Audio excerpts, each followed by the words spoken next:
Hello guys, तो कैसे हो आप सभी लोग। आई होप बहुत शानदार होंगे। और आज हम लेके आए हैं 12th चैप्टर इलेक्ट्रिसिटी का एक अगला वीडियो, जिसमें हम लोग डिस्कस करेंगे कॉम्बिनेशन ऑफ रेजिस्टेंस के बारे में। किस चीज़ के बारे में डिस्कस करेंगे? Combination of resistance. मैं उम्मीद करता हूँ आप लोग बहुत ठीक होंगे और आपके चाहने वाले भी बहुत ठीक होंगे। आपने पेन पेपर निकाल लिया है। स्टार्ट करते हैं। आज का टॉपिक है हमारा, तो गाइस कॉम्बिनेशन ऑफ रेजिस्टेंस, ये हमारा आज का टॉपिक है। इस पूरे टॉपिक के अंदर हम लोग डिस्कस करेंगे कि रेजिस्टेंस को हम किस किस तरीके से लगा सकते हैं। अभी तक आप लोगों को पता है कि रेजिस्टेंस क्या है। भैया रेजिस्टेंस एक, हम लोगों को क्या पता है कि एक प्रतिरोधक है। ये करंट को रोकता है, फ्लो ऑफ करंट को रोकता है ये। अब अगर आगे इसके बारे में हम जाने तो हमें पता है भैया रेजिस्टेंस की एसआई यूनिट ओम होती है। हमें पता है रेजिस्टेंस को ऐसे करके सिंबल से दिखाते हैं। ये सारी चीज़ें हमें रेजिस्टेंस के बारे में पता है। ओके, अब मेन बात कि रेजिस्टेंस को किस किस तरीके से लगाया जा सकता है, कॉम्बिनेशन ऑफ रेजिस्टेंस। तो रेजिस्टेंस को, the resistance can be combined in two ways, दो तरीकों से it can be combined in two ways. सबसे फर्स्ट है इन सीरीज। सबसे पहला क्या है? इन सीरीज, जिसे बोलते हैं श्रेणी क्रम। एंड सेकंड इन पैरेलल, समांतर क्रम।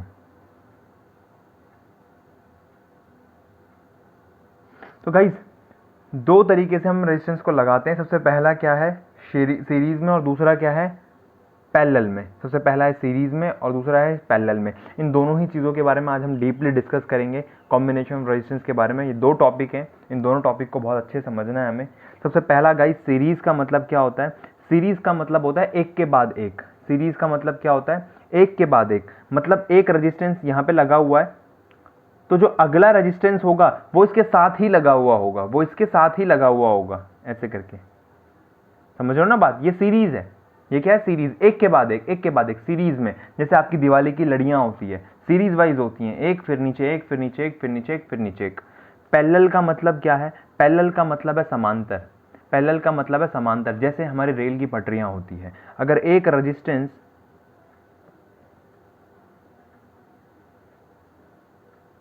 तो दूसरा रेजिस्टेंस भैया इसके पैरेलल होगा। बात समझ में आ रही है ना?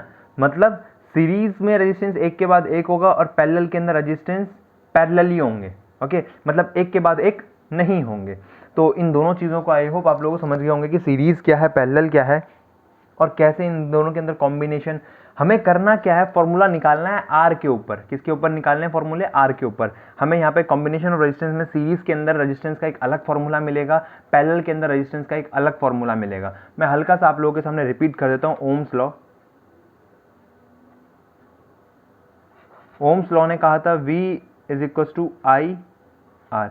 ये चीज़ याद रखना, V is equal to I R, V is equal to I R. Okay, और I के लिए फॉर्मूला क्या हो जाएगा? आई होप आप लोग नोट कर रहे हो, इसे नोट करने वाली चीज़ें ये। I का फॉर्मूला क्या हो जाएगा? V अपॉन में R, और यहाँ से R का फॉर्मूला क्या हो जाएगा? V अपॉन में I। तो ये तीन फॉर्मूले हैं, ये आप लोगों को पता होने चाहिए ओम्स लॉ के ऊपर। और अब हम डिस्कस करने वाले हैं सीरीज के बारे में, पैरेलल के बारे में। ओके ओके,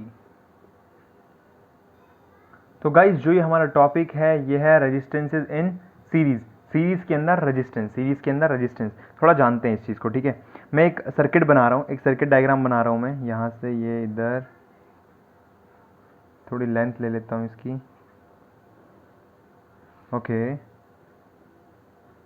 ये एक रेजिस्टेंस यहाँ पे लगा है, ये दूसरा रेजिस्टेंस यहाँ पे लगा है, ये तीसरा रेजिस्टेंस यहाँ पे लगा हुआ है। ओके, ये तीन रेजिस्टेंस लगे हुए हैं सीरीज में। ओके, और यहाँ पे हमारे पास क्या है? एक बैटरी। बैटरी स्विच थोड़ा भूल जाओ, सिंपल सर्किट बनाया मैंने, एक पॉजिटिव नेगेटिव। आप लोगों को पता है पॉजिटिव साइड से करंट निकलता है, पॉजिटिव साइड से करंट निकलेगा।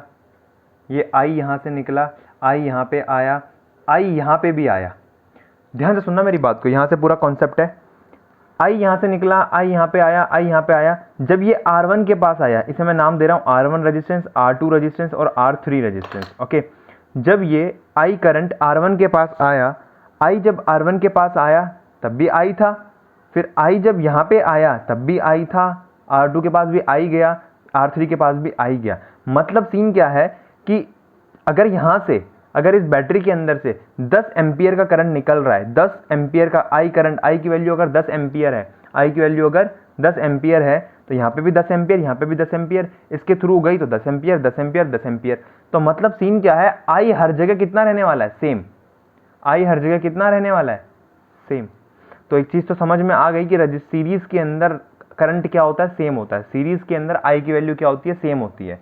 तो गाइस ध्यान में रखो, दिमाग में बैठा लो कि सीरीज के अंदर आई की वैल्यू सेम होती है, सीरीज के अंदर आई की वैल्यू सेम होती है। ओके, अब बात करते हैं पोटेंशियल डिफरेंस। भैया इसके अंदर डिफरेंट क्या होता है, इसके अंदर डिफरेंट होता है पोटेंशियल डिफरेंस।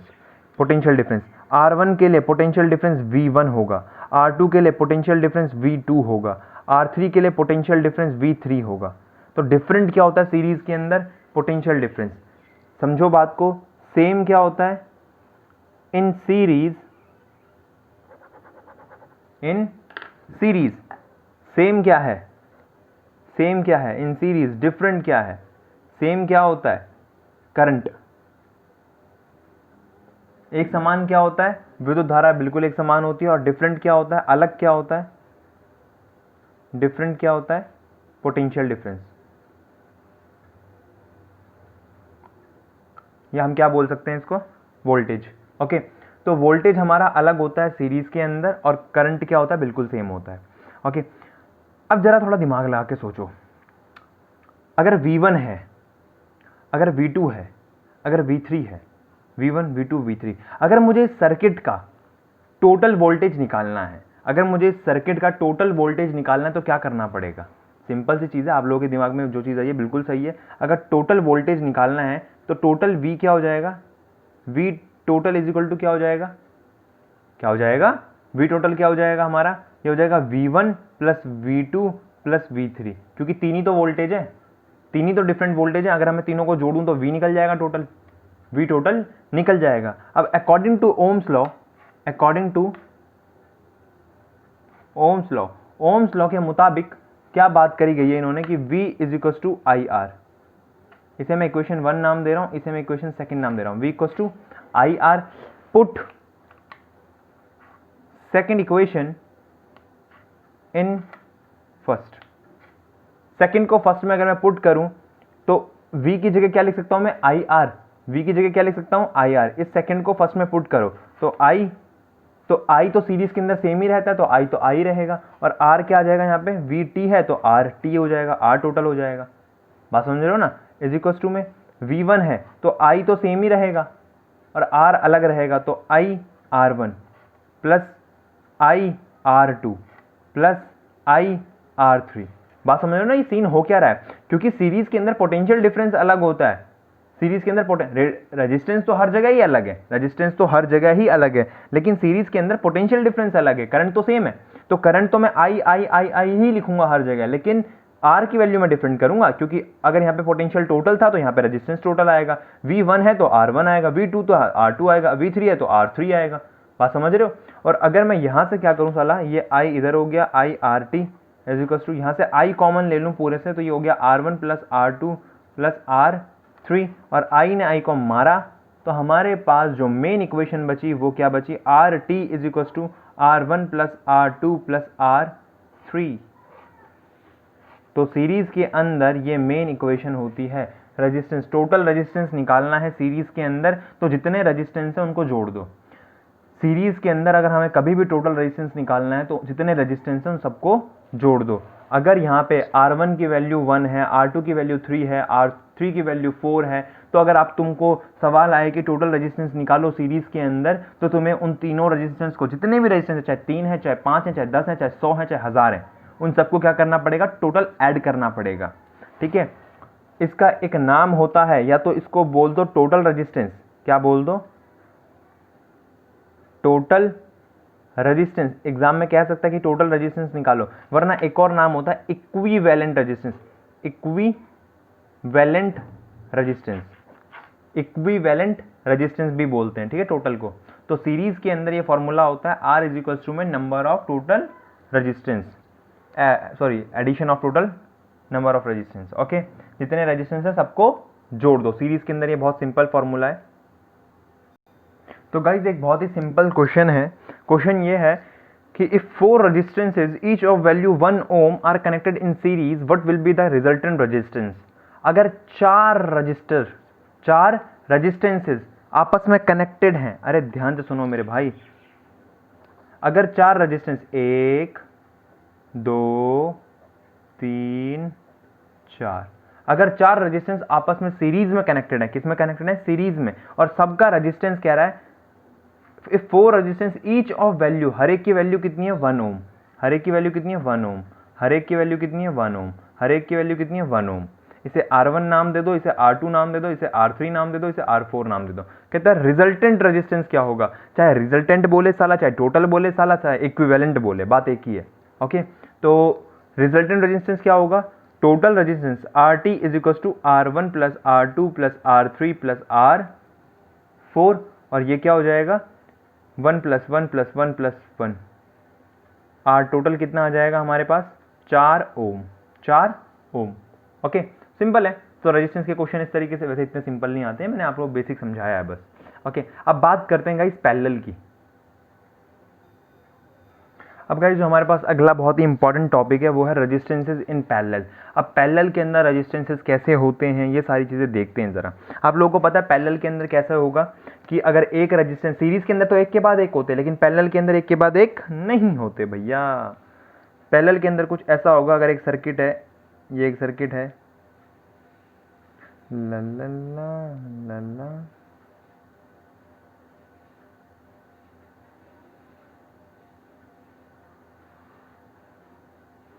ओके,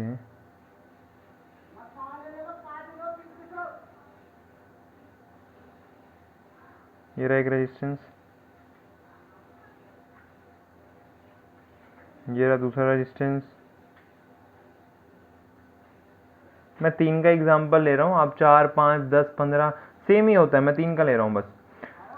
ये रहा हमारे पास R1, ये रहा हमारे पास R2, और ये रहा हमारे पास चला R3। तो रेजिस्टेंस पैरेलल के अंदर कुछ ऐसे होते हैं, ठीक है, हाँ जी। तो रेजिस्टेंस इस पैरेलल के अंदर हमारे पास R1 R2 R3 है। ओके, तो सिंपल, अगर ये एक सर्किट है, अगर ये एक सर्किट है, ये रही हमारे पास बैटरी, बैटरी का ये साइड पॉजिटिव, ये साइड नेगेटिव, करंट यहाँ से निकलेगा, आई करंट निकला यहाँ से, आई करंट यहाँ पे गया, आई करंट साला यहाँ पे भी आया, लेकिन अब आई के पास 3 रास्ते हैं, 1 2 3। आई के पास कितने रास्ते हैं, 1 2 3। अब आई जो सीरीज के अंदर होता था, सीरीज के अंदर एक ही लाइन होती तो एक ही लाइन के अंदर बिल्कुल सेम करंट जाता था। अगर यहाँ से साला 10 एम्पियर निकला है तो 10 ही एम्पियर इसके पास भी जाएगा, उसके पास भी जाएगा, उसके पास भी जाएगा। लेकिन ये पैरेलल है, इसके अंदर अब करंट को बटना पड़ेगा। अब करंट बटेगा, सबसे ऊपर वाली लाइन में फॉर एग्जांपल I1 चला गया, कितना चला गया I1। सेकंड वाली लाइन में I2 चला गया, I2 करंट चला गया। थर्ड वाली लाइन में फॉर एग्जांपल I3 चला गया। तो करंट यहाँ पे 3 पार्ट में डिवाइड हुआ है, I1 I2 I3। here I can write this I is equals to I1 plus I2 plus I3। ठीक है, I जो है वो टूटा ही तो है I1 plus I2 plus I3 में, ठीक है। अब यहां से ये बाहर निकलेगा, यहां से I1 बाहर निकला, यहां से I2 बाहर निकला, यहां से I3 बाहर निकला, और टोटल मिला के उन्होंने I बना दिया, ठीक है। अब तुम्हें समझना पड़ेगा भैया, इन पैरेलल क्या चीज सेम होती है, इसके अंदर सेम होता है पोटेंशियल डिफरेंस। सेम क्या होता है इसके अंदर, सेम होता है भैया पोटेंशियल डिफरेंस। डिफरेंट क्या होता है इसके अंदर, डिफरेंट होता है करंट, डिफरेंट होता है करंट। करंट क्यों डिफरेंट है इसके लिए, करंट क्यों डिफरेंट है, करंट इसलिए डिफरेंट है क्योंकि करंट को अलग अलग लाइंस में जाना है, अलग अलग लाइंस में जाना है, ठीक है ना, अलग अलग वायर में जाना है। तो इस चीज के लिए करंट क्या रहेगा, डिफरेंट रहेगा। किसी के अंदर I2 जाएगा, किसी के अंदर I1 जाएगा, किसी के अंदर I3 जाएगा। ओके, तो याद रखना पैरेलल के अंदर करंट डिफरेंट होता है और सीरीज के अंदर करंट सेम होता है। वाइल पैरेलल के अंदर सेम होता है पोटेंशियल डिफरेंस और सीरीज के अंदर पोटेंशियल डिफरेंस डिफरेंट होता है। ओके, अब हमें फॉर्मूला निकालना है किसके बेसिस पे, रेजिस्टेंस के बेसिस पे। ओके, सो गाइज एक चीज ध्यान में दो, अगर यहाँ पे I1 करंट जा रहा है, यहाँ पे I2 करंट जा रहा है, यहाँ पे I3 करंट जा रहा है, तो टोटल करंट क्या होगा, जो I टोटल होगा वो क्या होगा, वो होगा I1 प्लस I2 प्लस में I3। टोटल करंट यही तो होगा। अगर मैं सारे करंट को, टोटल करंट को, जितना जितना एम्पियर करंट जा रहा है उन सबको ऐड कर दूं तो यही टोटल करंट निकलेगा।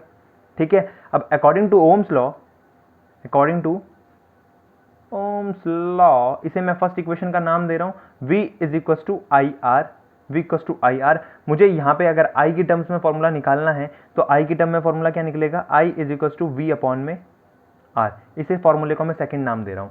अब put equation second in first, equation second को अगर फर्स्ट में पुट करा जाए तो जहां पे I टोटल है, यहाँ पे अगर मैं I को टोटल समझ लूं तो पोटेंशियल डिफरेंस तो इसके अंदर सेम ही रहता है पैरेलल के अंदर, तो V रहेगा V, और I टोटल है तो R टोटल हो जाएगा, R टोटल हो जाएगा इज इक्वल टू I1 है तो I1 की जगह मैं क्या लिख दूंगा, V तो सेम रहेगा, V अपॉन में R1।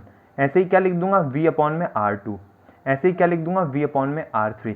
सीन हो क्या रहा है, I3 की जगह मैंने यहाँ पे V अपॉन R3 लिख दिया, I2 की जगह V अपॉन R2 लिख दिया, I1 की जगह V अपॉन R1 लिख दिया। दिमाग में एक सवाल आ रहा होगा, भैया आपने R1 R2 R3 क्यों लिखा, V अपॉन R क्यों नहीं लिखा? क्योंकि मेरे भाई रेजिस्टेंस अलग अलग है। कोई ये रेजिस्टेंस हो सकता है 1 ओम हो, ये 2 ओम हो, ये 3 ओम हो। रेजिस्टेंस सेम नहीं हो सकते हैं, सेम हो सकता है सेम ना हो। तो भैया आपने V1 V2 V3 क्यों नहीं लिखा? ये मैंने इसलिए नहीं लिखा क्योंकि पोटेंशियल डिफरेंस सेम होता है पैरेलल सीरीज के अंदर, पैरेलल के अंदर, पैरेलल रेजिस्टेंस के अंदर पोटेंशियल डिफरेंस क्या होता है, बिल्कुल सेम होता है। ओके, अब यहां से अगर मैं V को कॉमन ले लूं, V अपॉन में RT, V को कॉमन ले लिया, क्या बचा 1 अपॉन में R1 प्लस 1 अपॉन में R2 प्लस 1 अपॉन में R3। तो V ने V को मारा, हमारे पास मेन इक्विवेलेंट रेजिस्टेंस आ गया पैरेलल के अंदर, RT इज इक्वल टू में 1 अपॉन में R1 प्लस 1 अपॉन में R2 प्लस 1 अपॉन में R3। ये हमारे पास मेन फार्मूला है रेजिस्टेंस का पैरेलल के अंदर। ठीक है, तो आप लोगों को ये फार्मूला याद होना चाहिए, 1 upon RT is equal to 1 upon में R1 प्लस 1 अपॉन में R2 प्लस 1 अपॉन में R3 इन पैरेलल। पैरेलल के केस में ये साला फार्मूला है। गाइस एक छोटा सा क्वेश्चन है, calculate the equivalent resistance when two resistances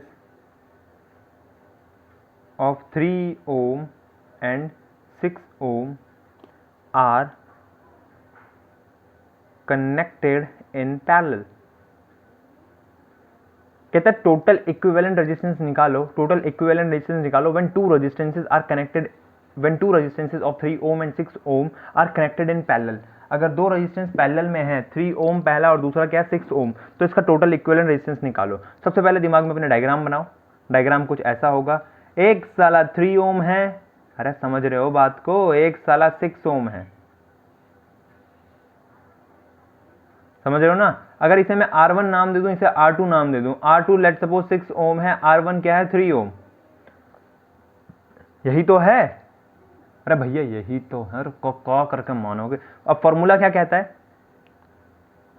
given लिख दो, R1 is equal to 3 ohm, R2 is equal to 6 ohm. In parallel formula क्या कहता है, 1 अपॉन में R टोटल, R टोटल निकालना ना, इक्विवेलेंट रेजिस्टेंस टोटल रेजिस्टेंस को ही कहते हैं, 1 अपॉन में R1 प्लस 1 अपॉन में R2। ओके, तो 1 अपॉन में R टोटल कितना हो जाएगा, 1 अपॉन में R1, R1 कितना है 3 ओम और R2 कितना है 1 अपॉन में 6 ओम। तो यहाँ से हमारे पास 1 अपॉन RT आ जाएगा कितना, 6 और 3 का एलसीएम कितना होता है 6 ही होता है, तो 6 आया, और यहाँ पे 2 plus 1 is equal to 3 upon में 6। तो 1 अपॉन में RT आ गया, 3 अपॉन में 6 काटोगे साले को 1 अपॉन 2 आएगा, और R टोटल आ जाएगा हमारे पास 2 ओम। कितना टोटल रेजिस्टेंस कितना आ गया इसके अंदर, 2 ओम। टोटल रेजिस्टेंस कितना आ गया इसके अंदर, 2 ओम। बस समझ में आ रही ना। तो पैरेलल के अंदर सीरीज के अंदर कैसे क्वेश्चंस को सॉल्व करना है, आई होप आप लोगों को समझ में आ रहा है।